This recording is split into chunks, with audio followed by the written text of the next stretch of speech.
إلى مدينة مهد الثورة السورية، إلى درعا البطولات.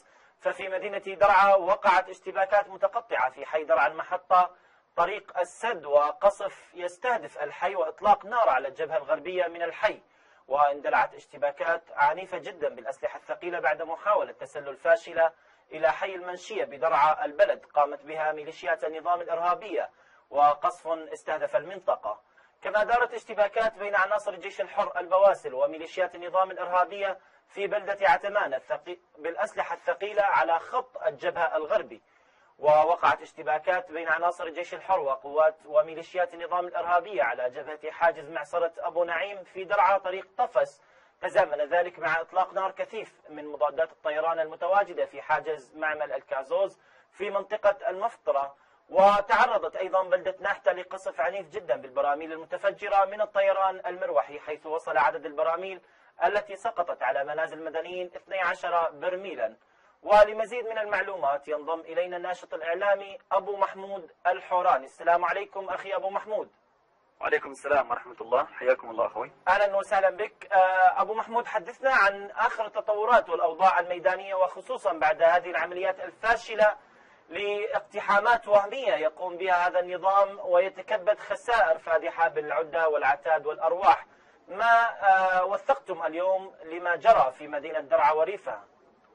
نعم أخي، حقيقة شهدت قرى محافظة درعا اليوم صباحا تحليقا للطيران المروحي التابع لقوات النظام.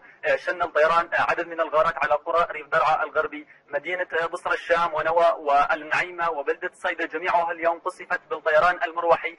الطيران المروحي ألقى براميل حقده على تل الجموع المحرر. شهدت قرى الجيدور أيضا تحليقا للطيران المروحي فوق سماء المنطقة.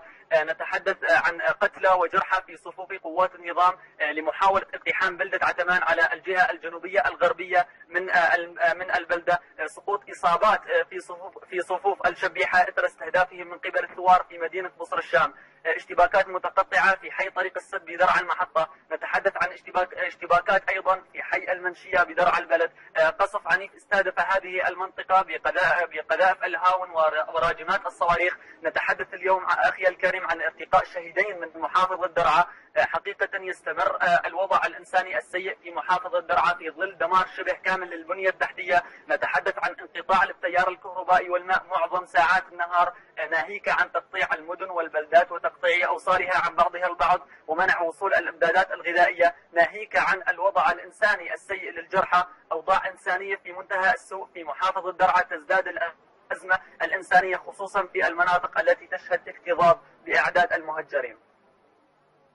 نعم، وماذا عن أهل الأحوال الصامدين داخل المدن والبلدات التي يستهدفها النظام؟ حقيقة كما تحدثت إليك أخي، هم صامدون، ولكن القصف يستهدف هذه المناطق. نتحدث اليوم عن بلدة ناحتة قصفت بالبراميل المتفجرة 12 برميلا أسديا يصب جاب غضبه على المدنيين. نعم أخي. شكرا جزيلا لك أبو محمود الحوراني الناشط الإعلامي متحدثا مدينة درعا وريفها عن أهم التطورات هناك.